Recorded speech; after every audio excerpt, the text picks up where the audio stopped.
Hello and welcome to another episode of Movies That Make Us. I'm Jake. I'm Tracy. And I'm Val. And we are so excited to be back talking about more Jack Black. And Tracy, even though this weekend you're running a marathon and a half K and a half marathon and a 5K and all the Ks. I realized I said half K. That's not a race. a half kilometer. No, it is. It is. Oh, is it? Okay. I guess the 500 meter. Yeah, that would be for some of us. K. It is. Yeah, for some of us, that's a long distance run. But even though you're doing that through the magic of recording, we are still bringing you a fresh new episode Monday morning. Hopefully Tracy is still doing fine after he's done all that running all weekend. So I'm hopeful that I'll be able to make it over to Animal Kingdom on Monday, because there's not a lot in that one. There's not a lot of walking. It's a smaller park. So yeah, hopefully my legs will still be working. Just go on the river one that's in Pandora. Oh my gosh, Pandora, yeah. Just go on that one over and over again. I heard it's long. You sit in a boat. It seems like it's just nice and relaxing. We're going to make a beeline for Flight of Passage, and then after that, it's going to be slow walking and seeing whatever we see. I'm interested to hear how it goes because they're not doing fast passes right now in Disney World. So there has been lines and you just have to wait. There's not really anything you can do except wait. So, but I've also heard lines haven't been that bad, but I've also heard it's starting to get busier. I don't know. The last time that I went to Walt Disney World, I went over marathon weekend. I was doing the half, but I went over to Animal Kingdom and got in line, and I was at the park like 5 minutes after it opened, went over to Flight of Passage. It was already a 4.5 hour wait. Oh, wow. I got in line and it ended up being 6.5 hours. I was only in line for 4.5, but it ended up, the busiest of the day was 6.5. That's the only ride that I've ever been on where I would say that was worth the wait. Wow. So I've heard that right now it's been going about 45 minutes to an hour. And I'm like, oh, then that's fine. But from all accounts, Disney's been really good about making sure that there's spacing between people in lines. And that's part of what's slowing it down. Yep. They have limited seats. They're not putting all the people into every seat. Normally, they're so good at making sure that every seat is filled. That's not the case. So it'll be good, but the weather should be good. We're looking at like high 60s as a high, which is beautiful. So I'm ready to get out of the cold and get a little warm. Yeah, it should be fun. We wish you all the best on the race, and I think it'll go really well. We are continuing Jack Black January here on Movies That Make Us. Last week, we talked about the big year. We all gave it relatively high grades. I think A-, B+ was what we gave it. This week, we are talking about a very different movie, a very different Jack Black performance. And I think this is more the kind of performance that people expect from Jack Black. We are talking about Nacho Libre, which came out, I think, in 2007. This was directed by Jared Hess, who did Napoleon Dynamite. And this was kind of his big follow-up, his first kind of big studio film, because Napoleon Dynamite was an independent film that got picked up and distributed by some studios. This was his first kind of big budget film, and he chose to focus on small town Mexican wrestling for his big budget premiere, and this is what we got. It was Nacho Libre with Jack Black. And so let's talk about this movie and what we thought about it. Well, I'm ready to go. I have my stretchy pants on. You've got your stretchy pants on. I've got my stretchy pants. I'm ready to go. Stretchy pants. I think we've all had our stretchy pants on since March. Just make sure you wash your stretchy pants, because I think we've all worn stretchy pants more this year than any other year, or last year, I guess. Last year than any other year. Last year. I think coming out of a movie like Napoleon Dynamite, Napoleon Dynamite is a really odd movie. And some people love how odd and how weird it is, and then coming into Nacho Libre, it is also very odd. It has a very good message. It has more of a message, I think, than Napoleon Dynamite. Napoleon Dynamite obviously has like some good messages in there. But I think Nacho Libre, if you take out all of the kind of silliness and oddities, it has a really good message and really good heartfelt characters, but they're on the spectrum of oddity. And I think when this movie came out, none of us had ever seen a movie like this before, like anything close to this. And so I think it had this kind of a spectacle around it because, it was based on something that, and they just tell the story in such a weird way. Like, pitch this one, okay? We're talking about pitching a bird movie last weekend. Yes. Or last Monday, but let's pitch this one. Like, there's orphan children and in this small town, and then you've got, Jack Black, who I don't know what nationality he is. Like, he's like that accent is all over the board. Yeah. So, okay, that's something. I think that's an elephant in the room that we've got to talk about a little bit. Like the depiction of like Hispanic Mexican culture. I just don't know that this gets made today in this way. No, I mean, and I know it's only 13 years old, and so I feel like it's not that old, but I don't know. I had not seen this in years, and going back and watching it, I felt the same thing, Jake. I was like, "Oh, this would not be made in this era for sure." Yeah. If it was made, it would definitely have to be more of an independent route. Yeah. I think, though, if you look at this film and you look at the way that he depicts where they're from, and you look at Napoleon Dynamite, and I'm sure there's a lot of people in Idaho who are like, that is not us. It is you. But they're like,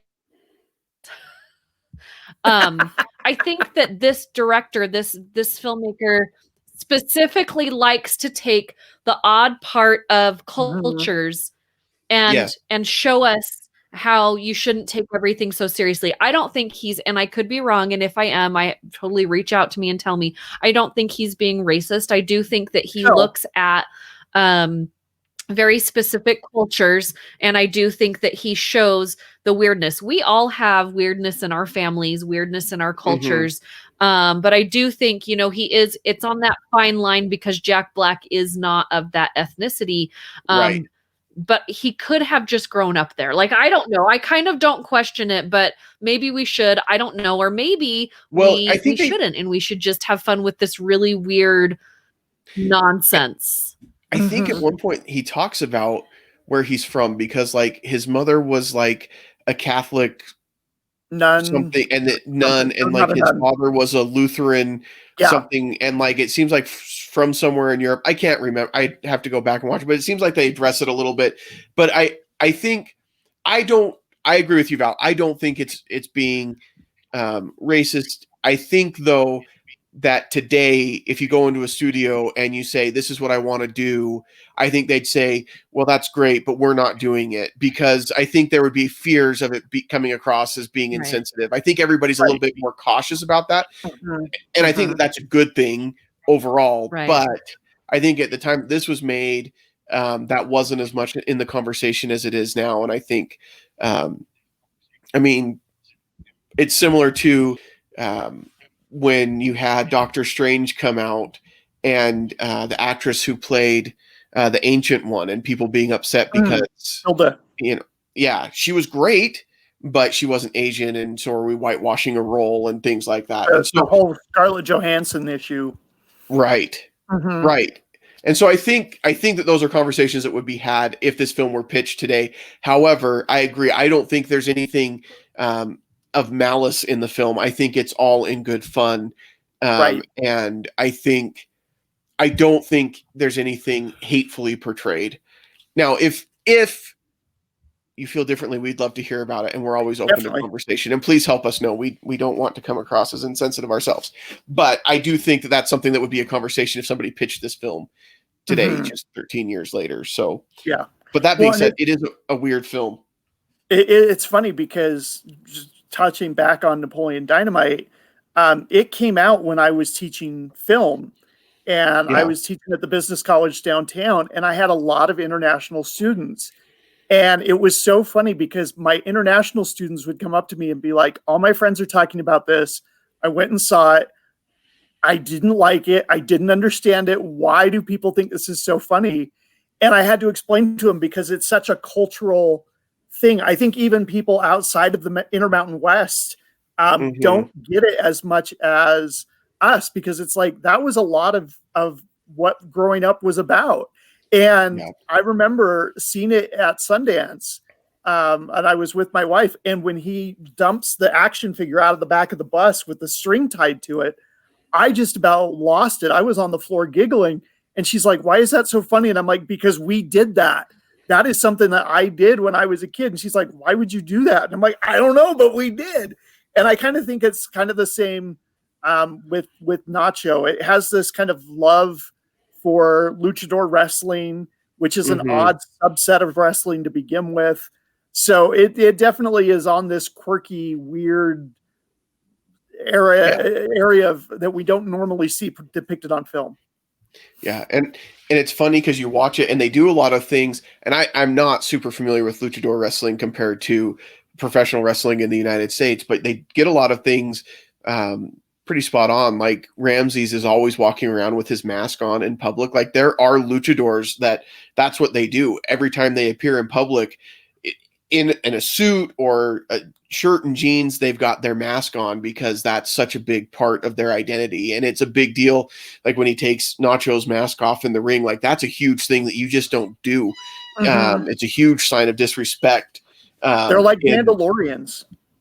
Yeah. Yeah, it's very similar to this is the way kind of Mandalorian creed. Like, so I loved seeing that depicted, that, you know, at the party, Ramses is sitting there in his pink suit and his gold mask is still on, and he's just, you know, just being Ramses. And like even the satanic cavemen or whatever they were, the cavemen of Satan or whatever, and they're still in their masks. And like, it is a big part of the luchador wrestling that, if you're not familiar with it at all, just seems really weird, but it kind of gives it that quirky charm that I think we get in this, that we got in Napoleon Dynamite as well.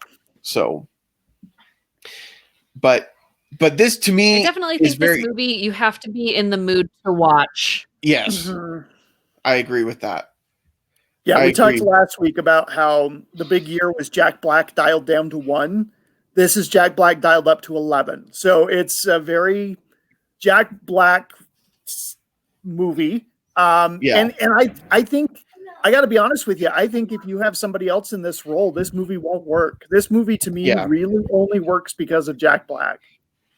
Yeah, I agree. I don't think anybody else could play this role the same way that he did. And I think that that's a testament to who he is as a performer, because I really don't think this movie works with someone else.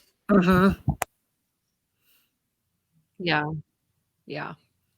There were some great lines in the movie. There were some great moments in the movie, but I think going back and watching this movie again after I hadn't seen it in such a long time, it was hard to get through it. Am I not fun anymore? No, that's definitely not the case. I agree with you. Like, I started watching it. I ended up having to buy it because I started watching it on Netflix last week, and I was like, well, I'll come back to this. And so then last night, as I'm trying to, I've still got to watch this movie, found out it left Netflix on December 31st. Yeah. So that was not awesome.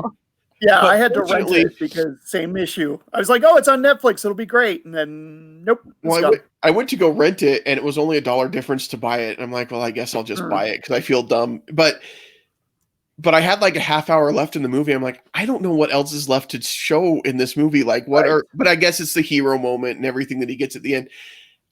When this movie came out, I really, really liked it a lot. And I think it's coming off of the heels of, I really like Napoleon Dynamite, and I felt like this was still different. And maybe I'm just at a different place in my life, and I've seen good movies recently or something, but now I watched it and I'm like, I don't know. Like, there are still some moments that I love. There are some great lines in this. We talked about stretchy pants. I love the very end scene where he just turns to the sister and just gives her that cheesy, super cheesy smile. And that's just the end. Like, I love those little quirky things in it. But like, every time he does any kind of, and every time he does a jump or a move or a kick, he farts. And I don't understand why that was funny to me 13 years ago, but it totally was. And now I'm just like, okay, there's a lot of fart humor. And maybe it's because I'm constantly telling my kids, like, okay, guys, that's enough. I've just become too much of a dad. That's the problem. I'm too much. Maybe I'm not fun anymore, Val. Maybe that's. Usually I'm of the opinion that farts are funny, but it can definitely get too much. I mean, for sure. Yeah. Well, and this one, I used to think flirted with that line. I think it jumps over that line quite a bit, but totally feel that way. Yep. Mm-hmm. So there's not a lot of plot, not a lot of story. It's not even a lot of character development, but it is kind of just this study of these oddball characters that do this. And I think it's interesting. I was thinking about this. Jared Hess has in both films, Napoleon Dynamite and this one, he does weird things with food. The whole opening sequence for Napoleon Dynamite is all food based. And then on this one, when Jack Black finally gets some money and he's able to help the kids at the orphanage, and he's giving them all these salads, and each one is like this weird creation making different animals or faces. And I just was like, okay, and that's the sort of thing that I kind of notice when I'm not as engaged emotionally in the film. Like we've talked about that before, is when I'm watching a film, I'm not watching for the editing, I'm not watching for the cinematography. Like, I'll notice things and be like, okay, and I'll go back and study those and learn from them. But when I'm noticing stuff like that, like, oh, this is similar to Napoleon Dynamite's food sequence, I'm not as engaged as I would hope to be. Yeah. And I think you're right on the plot and the character development, but I also feel like that's kind of a hallmark of Jared Hess films, because Napoleon Dynamite, there's not much of a plot in Napoleon Dynamite, and Gentleman Broncos gets even less so. Yeah, well, yeah, Gentleman Broncos is even more bizarre, and Napoleon is the same character at the end of Napoleon Dynamite that he is at the beginning of Napoleon Dynamite, really, in a lot of ways. And I think you get a little bit more growth with Nacho, but still, I agree. There's just not a ton. And if you're not Nacho Libre, there's no character development in this. No. I mean, so, but yeah, it is very much, to me, this is like Batman Returns. Okay, you've got Batman where Tim Burton they said, here's the keys to the kingdom, but we're going to put you on, a leash and, whatever. And then with Batman Returns, it was like, here's the keys to the kingdom and do whatever you want. Right. And I think with this, Napoleon Dynamite, where he was constricted not by a studio, but by a budget and things that he couldn't afford to do. And then they said, okay, now make whatever movie you want.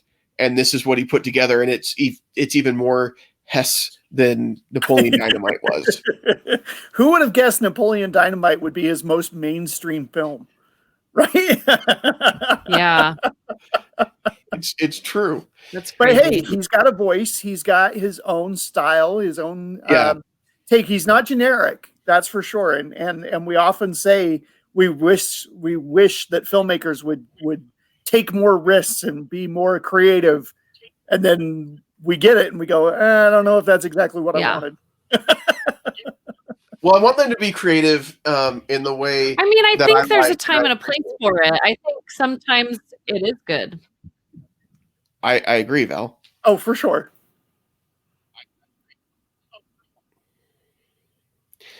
Sorry, I'm a little behind today.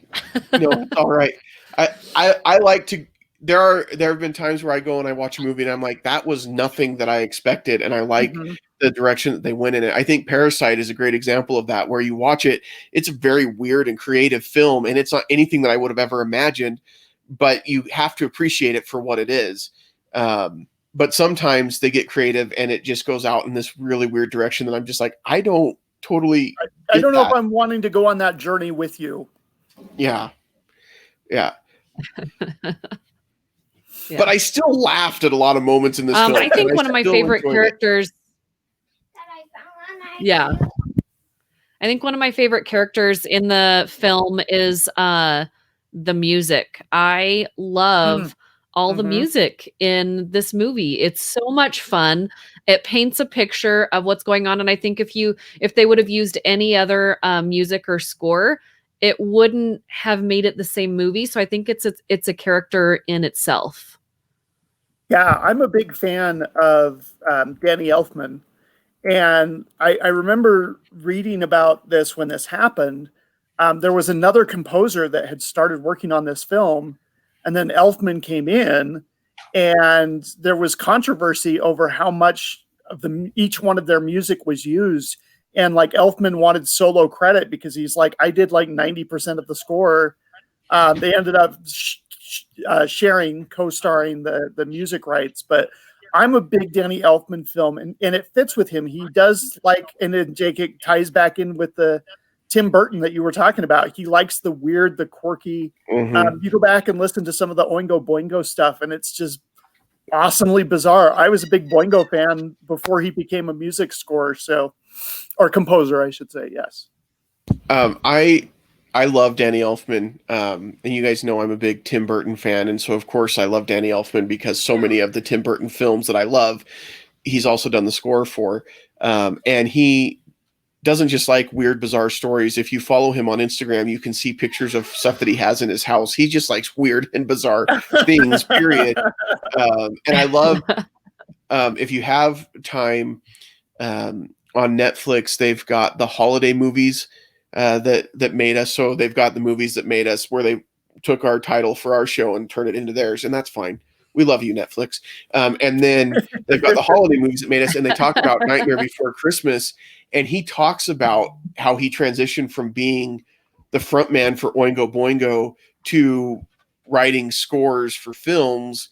And, a lot of the lyrics that he wrote for Jack Skellington in Nightmare Before Christmas was expressing how he was feeling for wanting to move on from doing rock star shows to doing something different, becoming something different. And it's just really fascinating. But I love the music in this. The song at the beginning where it's the I am, do. And I don't want to get in trouble on YouTube, so I won't sing anymore. Like as I was getting ready this morning for this, I'm singing that song as I'm getting ready, and I'm like, I feel like I'm doing my own like getting ready montage for the Movies That Make Us podcast. And so it's just really catchy stuff and really great music. And I do think that the music becomes a character of its own, and maybe the most developed character of the whole film. That's a good point. And I remember reading, because Elfman has gone on before this, he made his big splash with Batman, but he was known as this big bombastic, big movie film composer. And when this film was coming out, that's what he was really known for. And I remember reading an article where he said that he took this film because he wanted to do something more creative and different, completely different from something that he had done before. And he said that at the beginning, he thought that they would do small musical interludes between scenes, and he just had so much fun with it. He just kept writing music for it, and eventually it became a full score with a full orchestra and all sorts of stuff. Yeah. Nice. So I love the funny moments in this movie, and I think there are a lot of them, and I think Jack Black is the main funny part of it. I also like his sidekick, they call him El Skeleto or whatever, the skeleton guy, and he's great. But I love the stretchy pants line. I say that all the time because I wear stretchy pants all the time now. Sometimes a man must wear stretchy pants. He's just so committed to this role. I mean, he really is. He is 100%. He's chewing on the scenery, but he knows it, and he's okay with it. And he's so enthusiastic. This character is so enthusiastic about the kids, and enthusiastic about wrestling, and enthusiastic about his clothes. He has the frilly shirt, and just that accent. I forgive it because it is so silly and it's so earnest from him. It's like you could say, you know, what kind of accent is this? And I asked that a couple times during the movie, but it's just he's so committed to it that it works on some level. Right. Which is why I think, going back to what you said before, I don't think anybody else could have done this except Jack Black, because I don't know that anybody else would have had the same commitment to being just ridiculous and over the top. And he is, like, from the shoes that he gets when he gets the nice shoes when they've got money, and he wears them everywhere, even with his friar robe. And like when he's walking away from the monastery, and he's got his stretchy pants on, and that's it. And then his white shoes. And it just is such a ridiculous scene where he's got his bag over his shoulder and he's just walking away. And like, you have to be committed to make that scene come off. And he does. And it's just incredible. If you don't go 100%, it's not going to work at all. And that scene where he's trying to impress the nun, when he's going to fight off the bad guys. Yes. And he's doing these deep knee bends to show how stretchy the pants are.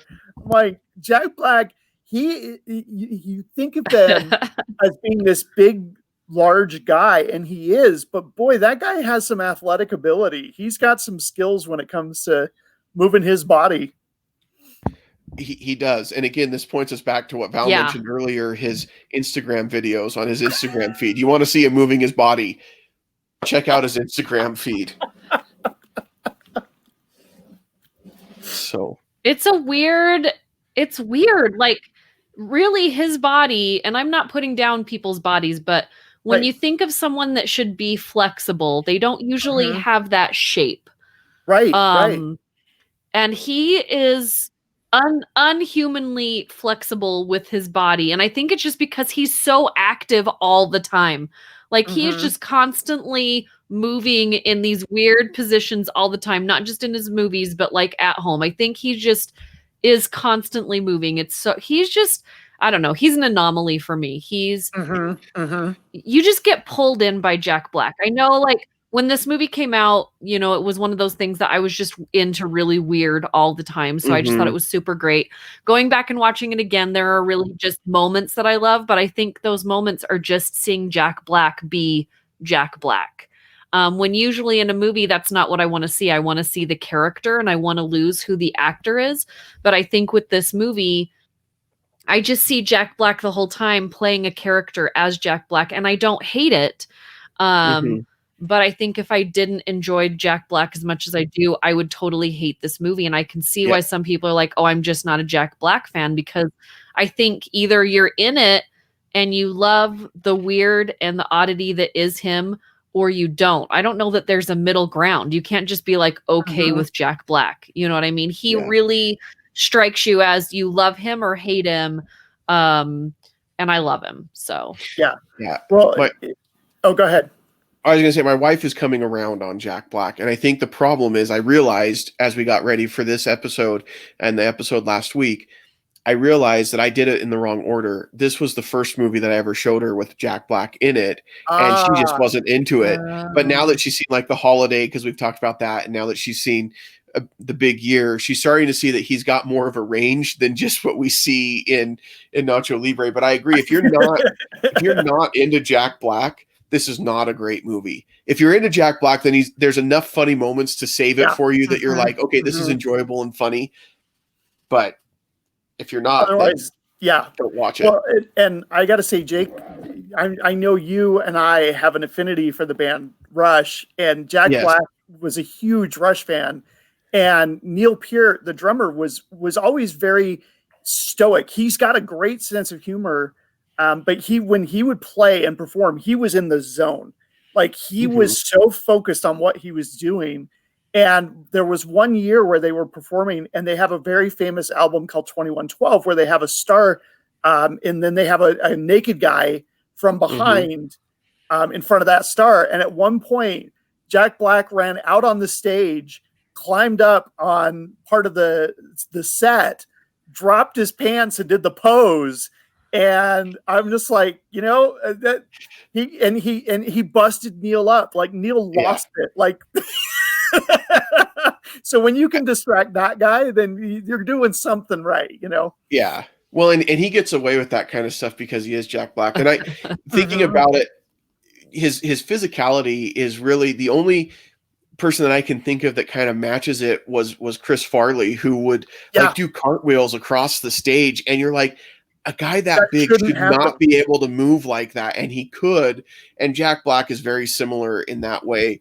I think even more though. I think he takes it to another level that Chris Farley didn't take it to. But it is just really bizarre to see somebody built like that to be able to move like that. It's just incredible. And he does a great job in this film. I don't know how much of the in the ring stuff he did and how much of it they, if he's behind a mask, that's really convenient to say, hey, let's get a body double and throw it in here.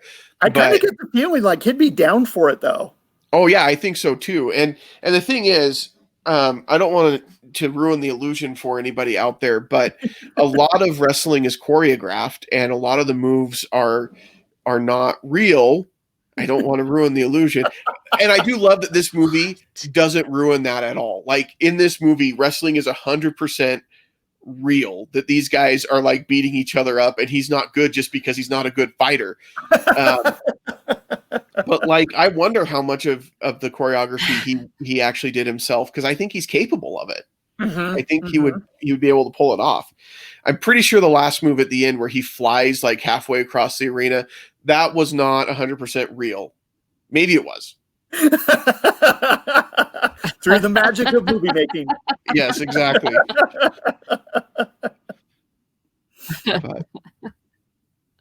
But yeah, I think he's an incredible. I think it was also really nice to see Penelope Cruz. Or who is the nun? Was that?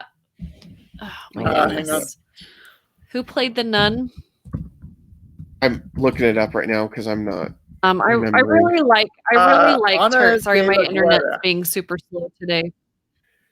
Ana de la Guarda. Sorry, I said it was Penelope Cruz, but Ana de la Guarda is in a few things, and it was really neat to see her in a role that was a little odd as well. Like she's been in some pretty serious movies, and so it was kind of nice to see her in that role. It was a very quiet role, but I think it was very. Yeah, she was in very. It was a significant role, I think. Yeah, she was in Narcos. She was in Twin Peaks, From Dusk to Dawn, and The Blacklist. She did a lot of telenovela work, which I think. Wait, you left off her biggest. She was in Cowboys and Aliens. Oh my gosh, that's right. I forgot about that. She was. I forget. That's okay. I think Daniel Craig has also tried to forget about that one. That film should have worked. I mean, it's got cowboys. It's got. Hey, aliens, I like that movie.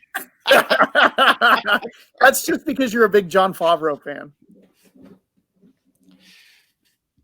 And Harrison Ford fan. Yes. But yeah, this is a very quiet role, and I think she does a great job playing it. And I think you have to offset Jack Black with something, because especially when you're taking the reins off and saying just go and be Jack Black, you've got to have somebody that kind of offsets that, and she does a great job doing that, and not getting lost in the film as a result. Because this is a very, very similar film in how it's done compared to Napoleon Dynamite. You can tell that Jared Hess has a very deliberate style in his directing, because he's got the main character that stands out in a super quirky way. He's got the sidekick, it's Pedro in Napoleon Dynamite. It's Esqueleto here in Nacho Libre. And then you've got the girl, and then everybody else plays everything completely subdued. Yes. And just really quiet. And that's what you see in this as well. You've got the main characters, and then everybody else. I mean, the other monks like have no personality whatsoever. And that's a very deliberate thing. It's like when we talk about Hayden Christensen in the prequel trilogy, that was a deliberate directing choice in how he played that character. This is a very deliberate thing in this movie as well, for all of the side characters to be very subdued and quiet. And it helps the main character stand out, especially the main character played by Jack Black. So, well, I mean, I've been to a monastery. I've been, and the monks in general are very subdued, but I think they did a really good job in this movie. at saying so much in the quiet. Like the people that played these monks, they were, what is the word? Projecting this energy that went along with the energy of the film so well.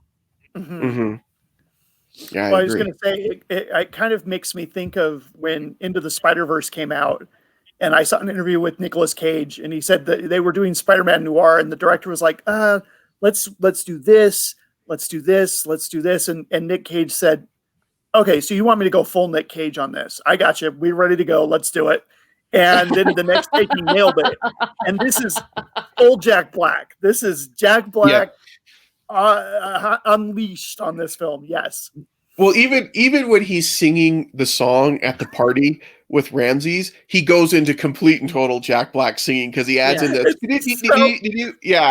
and it's just and it's just hilarious. But with his accent, it's so perfect. I am singing at the party. Yeah. And I think there were probably moments where, the director comes over to him and he's like, okay, so this scene just needs something. And Jack's like, I got it. I know what to do. Let me just add this in here. Like, and just winging it. And it just comes out better than anything you could imagine because he's just great. He gets in the moment and he does a great job. And this really, like, honestly, as bad as maybe the script is and as bad as maybe the plot is, Jack Black is really, really good in this movie. And it really does allow him to be full on Jack Black in a way that a lot of movies don't allow him to be. Yeah. And saves the film and makes it watchable. Unless you don't like Jack Black, in which case it is 100% not watchable for you. Why are you even still listening There's nothing to us right now? Yeah. There's no middle ground on this film. There's no middle ground. It's a very extreme on either end. Yeah. Yeah. Well, let's go ahead. I do think it still has heart. I do think it still has a good like moral message. Because deep down inside, he just really wants to take care of this community. And he wants to do whatever he can to do that, even stepping outside of what he thinks is comfortable for him, because he's wrestling for the kids. He's wrestling that they have a better life. And you kind of miss that because there's just so many shenanigans in the movie. So, yeah. Yeah. And he is true to that character 100% throughout the film. There's never a point where he wonders why he's doing it or loses sight of that. I mean, there's moments where the money starts coming in and he gets like the fancy shoes and whatever, but he really is focused on the orphans throughout and he stays true to that. I love when they come back and after I think it's the day after the party and they're talking about stuff and his sidekick guy is like, I don't even like the orphans. And he's like, what did you say? I hate the orphans. All orphans. Say that one more time. And like, he keeps having him repeat it over and over. And I'm like, hey, to me, I feel like that was a scene where he had to say, what did you say? And then he says it again. And then they get into a fight. But Jack Black's like, I'm going to stretch this out. And I'm going to keep having him repeat himself. So it's just overly ridiculous. But that, I think, is what you get when you get an actor like Jack Black on screen. And some directors are really good about, if they want that reined in, getting the performance they want, but if they don't want it reined in, letting him be Jack Black. And I think if you're not clear about that, you don't get a great performance. And this, they let him be him, and it was great. Yeah. So, and I agree, there is a lot of heart, even at the very end.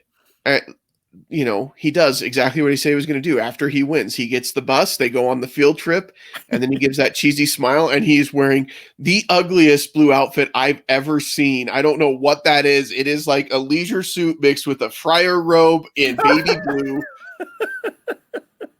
but it's beautiful in its hideousness. And, but yeah, he did it for the orphans, and it was great. And that's when he really shines too, is when he decides that's what he's going to do. And it's for the kids.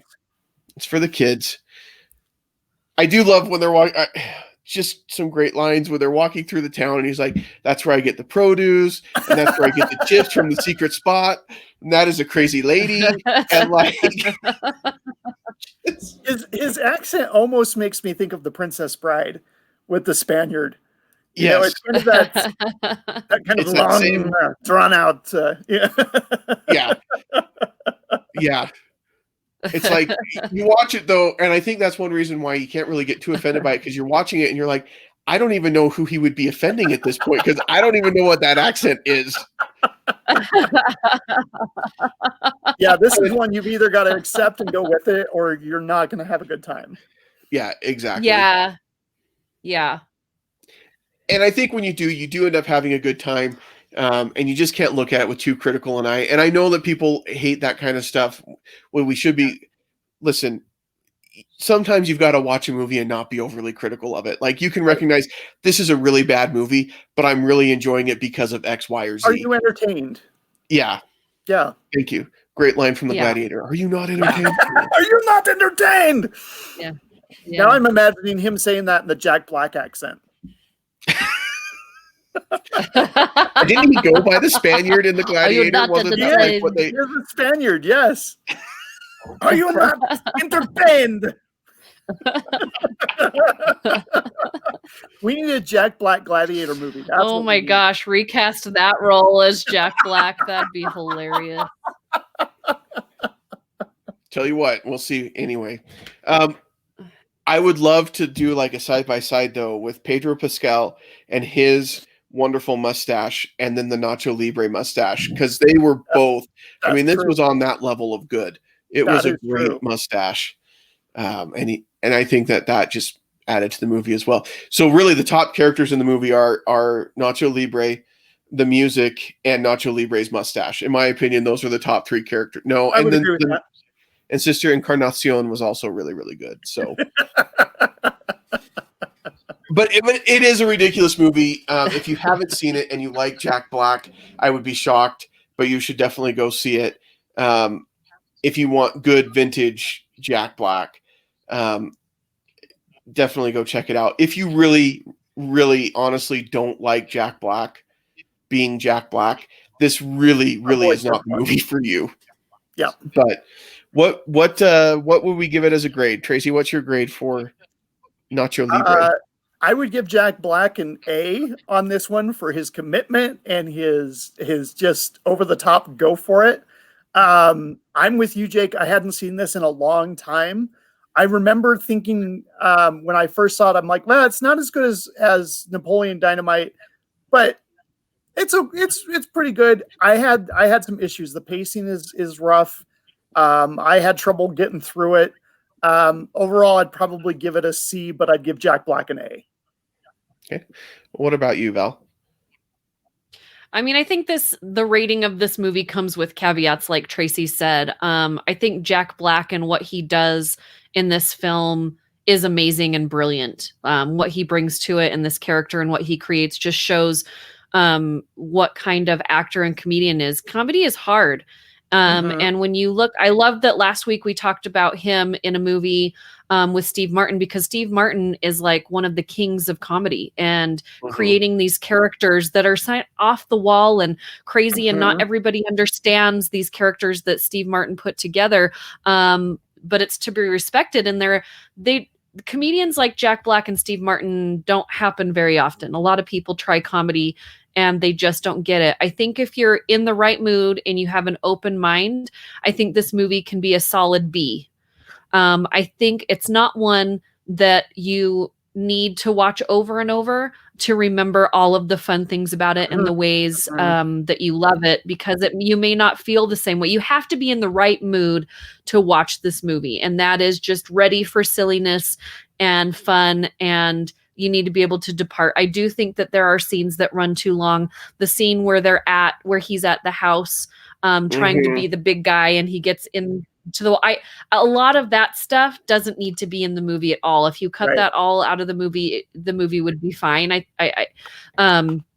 So I would say B- for me, even though I think there is striking of brilliance in this film. I love that the director, the filmmaker, took risks, because you guys know how much I love that.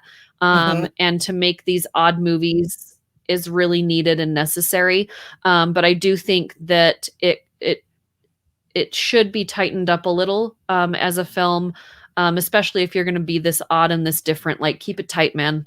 You know, you gotta keep us moving. But I do think that there are moments of brilliance, and I do the courage of the filmmaker to be so different is my favorite. So B minus. Yeah, I agree. I think for me, this probably sits at a C plus, but I still enjoy it so much because of Jack Black, and that's really the thing. There are so many great lines that I quote all the time and love to quote. And you're gonna have a good time if you watch it. But if you're gonna really look at it as a film, I think for me it's a C plus. And I would really love to see Jared Hess come back and direct some more films and tighten up his style and his look. I feel like this was just more of what we saw in Napoleon Dynamite, which was great and brilliant in its own way. And this is too, but I agree, Val, if you can tighten it up, get rid of some of the stuff that doesn't need to be there and evolve as a filmmaker and develop your voice over time, I think he's got a great voice that I'd love to see more of in films. And he could be a director like a Tim Burton who just has a very strong style, but even Tim Burton's earlier stuff is not as good as Tim Burton's later stuff, depending on which films you're looking at. So, but for me, it's probably a C plus, and Jack Black, I agree, is just great in this film.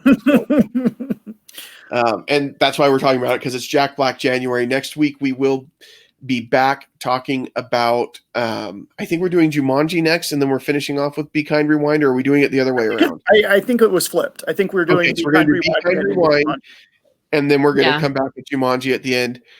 So really lots more Jack Black stuff coming this month. Please keep coming back and enjoying our discussion of Jack Black. And please like and subscribe our channel. Make sure you're sharing it with your friends. And until next time, we won't see you at the movies. I am.